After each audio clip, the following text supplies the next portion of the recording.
Good afternoon प्यारे बच्चों।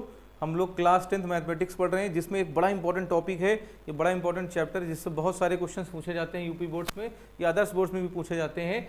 उस टॉपिक का नाम क्या है? त्रिभुज। त्रिभुज को बच्चों में पढ़ना है।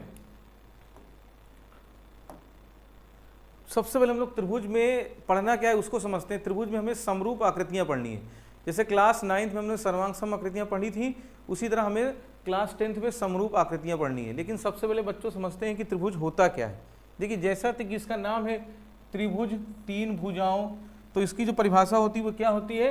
तीन भुजाओं से घिरी हुई बंद आकृति को क्या कहते हैं? त्रिभुज कहते हैं। जैसे सपोज एक भुजा ये हो गई, एक ये हो गई, एक ये हो गई।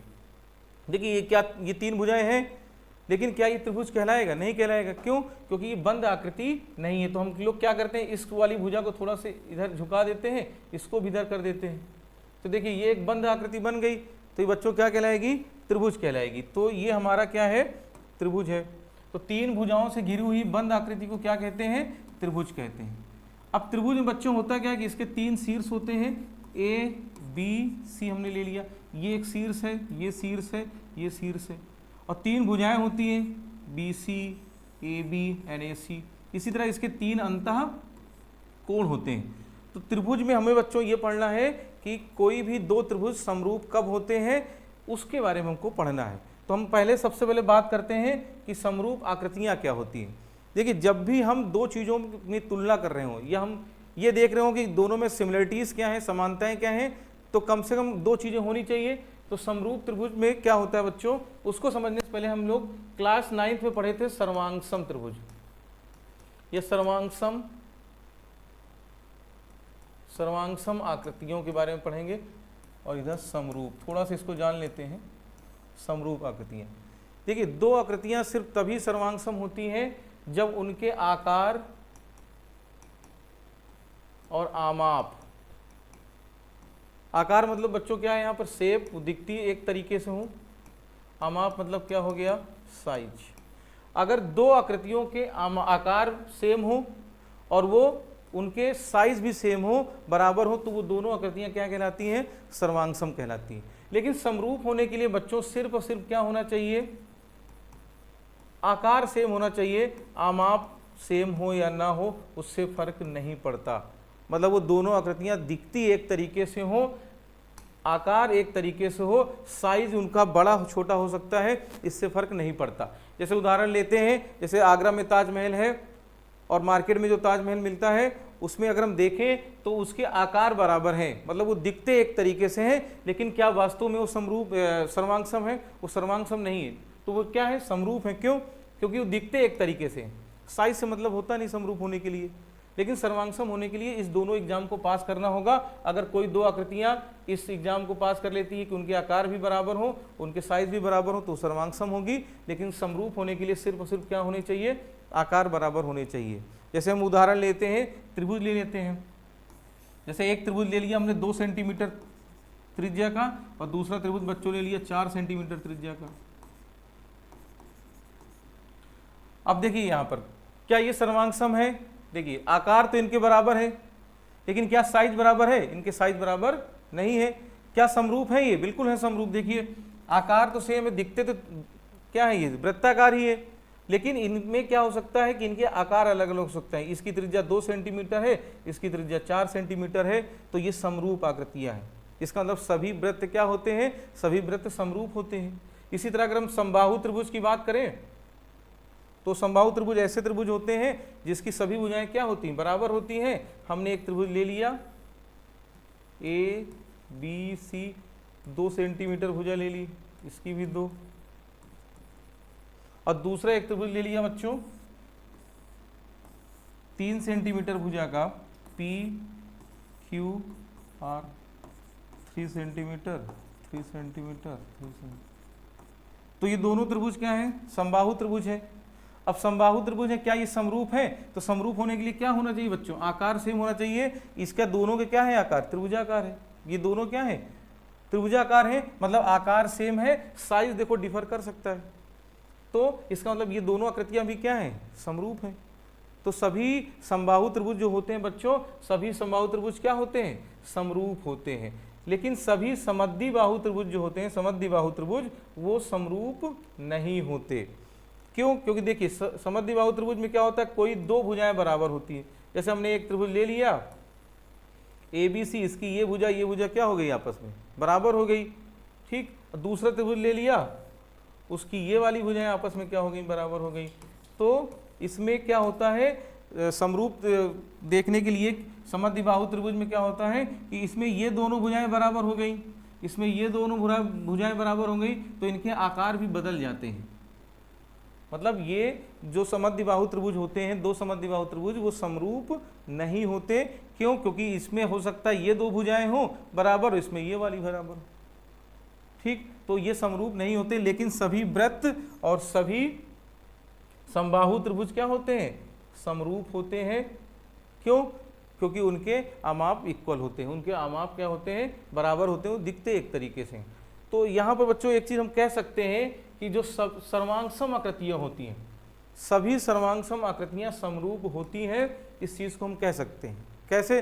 जैसे किसी आकृति को हमने कह दिया कि ये सर्वांगसम है, इसका मतलब उसने आकार वाले एग्जाम को भी पास किया होगा और आमाप वाले एग्जाम को भी पास किया होगा, तभी तो सर्वांगसम हुई होगी।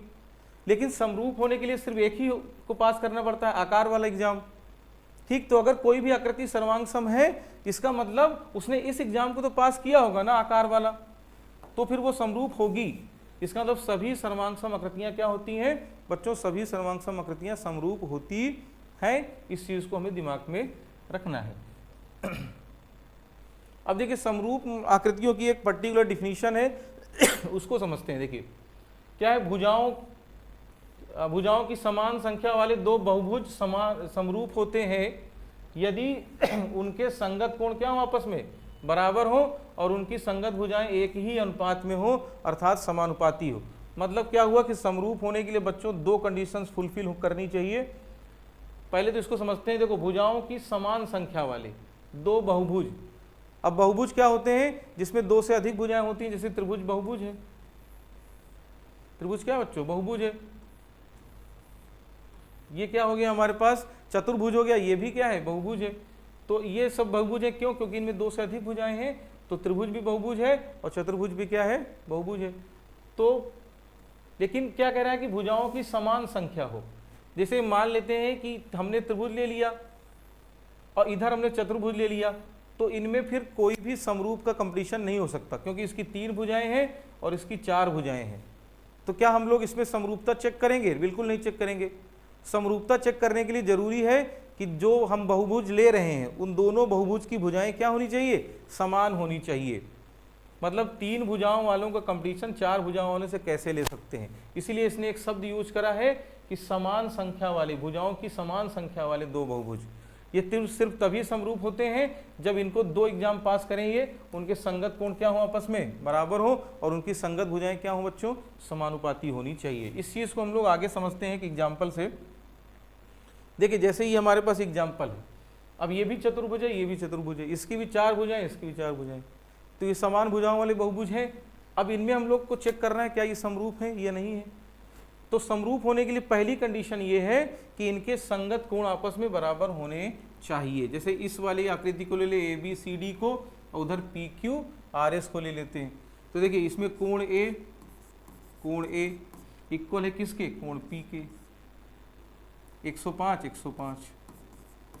इसी तरह कोण B ले लिया 100 और कोण Q ले लिया, ये भी कितना है 100।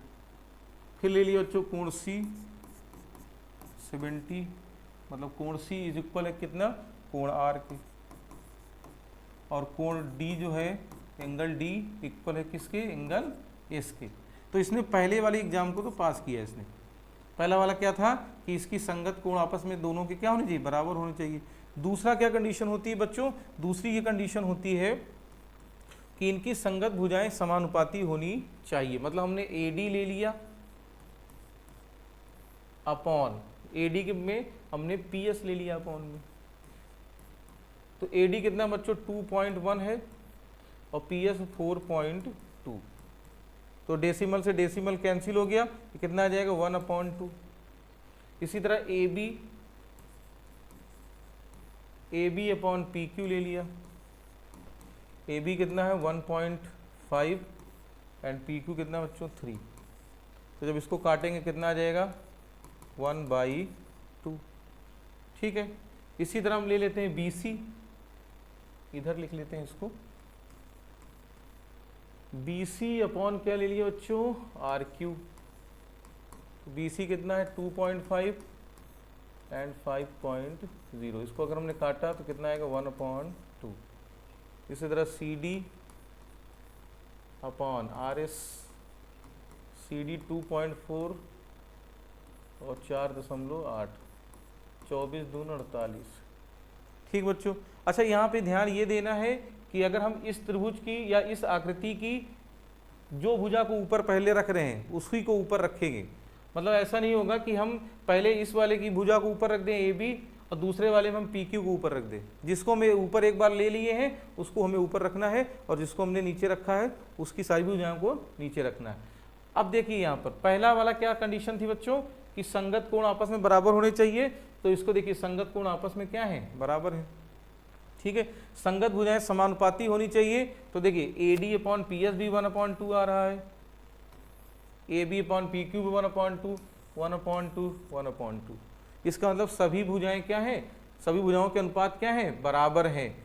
तो इसका मतलब बच्चों क्या हुआ कि आकृति ए बी सी डी और आकृति पी क्यू आर एस क्या हो गए समरूप हो गए। अब समरूप को दर्शाते कैसे हैं, समरूप को दर्शाने का तरीका ये होता है कि हम यहाँ पे लिखेंगे चतुर्भुज ए बी सी डी,